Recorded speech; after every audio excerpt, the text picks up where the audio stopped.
ओम श्री कृष्णाय वासुदेवाय हरे परमात्मने प्रणत क्लेशनाशाय गोविंदाय नमो नमः। आप सभी को मेरा प्रणाम। आज मैं आपको गीता के 12वें अध्याय का महात्म्य सुनाने जा रही हूँ। श्री महादेव जी कहते हैं, पार्वती दक्षिण दिशा में कोल्हापुर नाम का एक नगर है जो सब प्रकार के सुखों का आधार, सिद्ध महात्माओं का निवास स्थान तथा सिद्धि प्राप्ति का क्षेत्र है। वह पराशक्ति भगवती लक्ष्मी का प्रधान पीठ है। संपूर्ण देवता उसका सेवन करते हैं।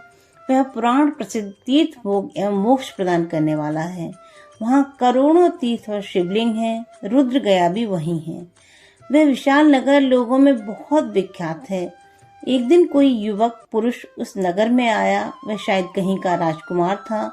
उसके शरीर का रंग गोरा, नेत्र सुंदर, ग्रीवा शंख के समान, कंधे मोटे, छाती चौड़ी तथा भुजाएं बड़ी बड़ी थीं। नगर में प्रवेश करके सब ओर महलों की शोभा निहारता हुआ वह देवेश्वरी महालक्ष्मी के दर्शनार्थ उत्कंठित हो मणिकंठ तीर्थ में गया और वहां मणिकंठ तीर्थ में जाकर उसने पितरों का तर्पण किया। फिर महामाया महालक्ष्मी जी को प्रणाम करके भक्ति पूर्वक स्तवन करना आरंभ किया।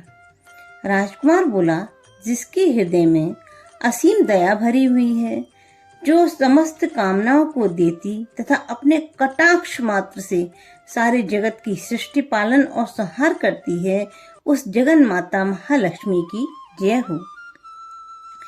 जिस शक्ति के सहारे उसी के आदेश के अनुसार परम श्रेष्ठी ब्रह्मा सृष्टि करते हैं, भगवान अच्युत जगत का पालन करते हैं तथा भगवान रुद्र अखिल विश्व का संहार करते हैं, उस सृष्टि पालन और संहार की शक्ति से संपन्न भगवती पराशक्ति का मैं भजन करता हूँ।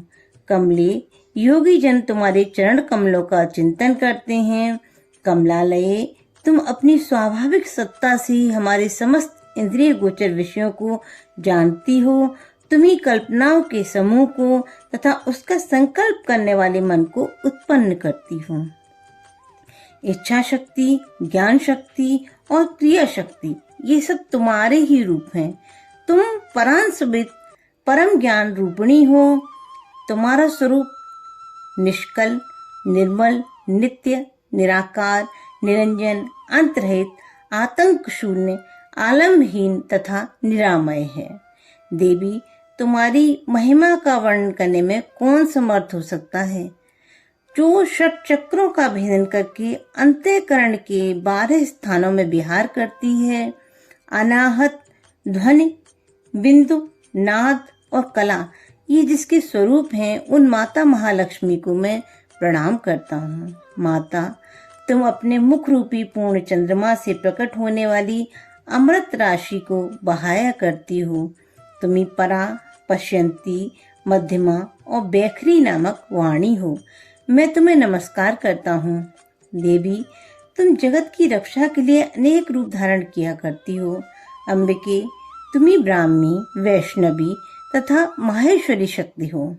बाराही, महालक्ष्मी, नारसिंगी, ऐन्द्री, कौमारी, चंडिका, जगत को पवित्र करने वाली लक्ष्मी, जगन माता सावित्री, चंद्रकला तथा रोहिणी भी तुम ही हो। हे माँ, तुमको नमस्कार है। हे परमेश्वरी, तुम भक्तों का मनोरथ पूर्ण करने के लिए कल्पलता के समान हो। मुझ पर प्रसन्न हो जाओ। उसकी इस प्रकार स्तुति करने पर भगवती महालक्ष्मी अपना साक्षात स्वरूप धारण करके बोली, राजकुमार, मैं तुमसे प्रसन्न हूँ। तुम कोई उत्तम वर मांगो। राजपुत्र बोला, माँ, मेरे पिता राजा बृहद्रथ अश्वमेध यज्ञ नामक महान यज्ञ का अनुष्ठान कर रहे थे। वे दैव योग से रोगग्रस्त होकर स्वर्गगामी हो गए। इसी बीच धूप में बंधे हुए मेरे यज्ञ संबंधी घोड़े को, जो समूची पृथ्वी की परिक्रमा करके लौटा था, किसी ने रात्रि में बंधन काटकर कहीं अन्यत्र पहुंचा दिया। उसकी खोज में मैंने कुछ लोगों को भेजा था, किंतु वे कहीं भी उसका पता न पाकर जब खाली हाथ लौट आए हैं, तब मैं सब ऋतुजों से आज्ञा लेकर तुम्हारी शरण में आया हूँ। देवी, यदि तुम मुझ पर प्रसन्न हो तो मेरे यज्ञ का घोड़ा मुझे मिल जाए, जिससे यज्ञ पूर्ण हो सके। तभी मैं अपने पिता महाराज का ऋण उतार सकूंगा। शरणागतों पर दया करने वाली जगत जननी लक्ष्मी, जिससे मेरा यज्ञ पूर्ण हो, वे उपाय करो। भगवती लक्ष्मी ने कहा, राजकुमार, मेरे मंदिर के दरवाजे पर एक ब्राह्मण रहते हैं, जो लोगों में सिद्ध समाधि के नाम से विख्यात हैं। वे मेरी आज्ञा से तुम्हारा सब काम पूरा कर देंगे। महालक्ष्मी के इस प्रकार कहने पर राजकुमार उस स्थान पर आए जहाँ सिद्ध समाधि रहते थे। उनके चरणों में प्रणाम करके राजकुमार चुपचाप हाथ जोड़ के खड़े हो गए। तब ब्राह्मण ने कहा, तुम्हें माता जी ने यहाँ भेजा है? अच्छा देखो, अब मैं तुम्हारा सारा अभीष्ट कार्य सिद्ध करता हूँ। यूं कहकर मंत्रवेत्ता ब्राह्मण ने सब देवताओं को वहीं खींचा। राजकुमार ने देखा, उस समय सब देवता हाथ जोड़े थर थर कांपते हुए वहां उपस्थित हो गए। तब उन श्रेष्ठ ब्राह्मण ने समस्त देवताओं से कहा, देवगण, इस राजकुमार का अश्व, जो यज्ञ के लिए निश्चित हो चुका था, रात में देवराज इंद्र ने चुराकर अन्यत्र पहुंचा दिया है। उसे शीघ्र ले आओ। तब देवताओं ने मुनि के कहने से यज्ञ का घोड़ा लाकर दे दिया। इसके बाद उन्होंने उन्हें जाने की आज्ञा दी। देवताओं का आकर्षण देखकर तथा खोए हुए अश्व को पाकर राजकुमार मुनि के चरणों में प्रणाम करके कहा, महर्षि, आपका यह सामर्थ्य आश्चर्यजनक है। आप ही ऐसा कोई कार्य कर सकते हैं, दूसरा कोई नहीं। ब्राह्मण, मेरी प्रार्थना सुनिए। मेरे पिता राजा बृहद्रथ अश्वमेध यज्ञ का अनुष्ठान कर रहे थे। देव योग से मृत्यु को प्राप्त हो गए हैं। अभी तक उनका शरीर तपाए हुए तेल में सुखाकर मैंने रख छोड़ा है। साधु श्रेष्ठ, अब आप उन्हें पुनः जीवित कर दीजिए। यह सुनकर महामुनि ब्राह्मण ने किंचित मुस्कुराकर कहा, चलो, जहाँ यज्ञ मंडप में तुम्हारे पिता मौजूद हैं, चलें। तब सिद्ध समाधि ने राजकुमार के साथ वहां जाकर जल अभिमंत्रित किया और उसे उस शव के मस्तक पर रखा। उसके रखते ही राजा सचेत होकर उठ बैठे। फिर उन्होंने ब्राह्मण को देखकर पूछा, धर्मस्वरूप, आप कौन हैं? तब राजकुमार ने महाराज से पहले का सारा हाल कह सुनाया। राजा ने अपने को पुनः जीवन दान देने वाले ब्राह्मण को नमस्कार करके पूछा, ब्राह्मण, किस पुण्य से आपको यह अलौकिक शक्ति प्राप्त हुई है?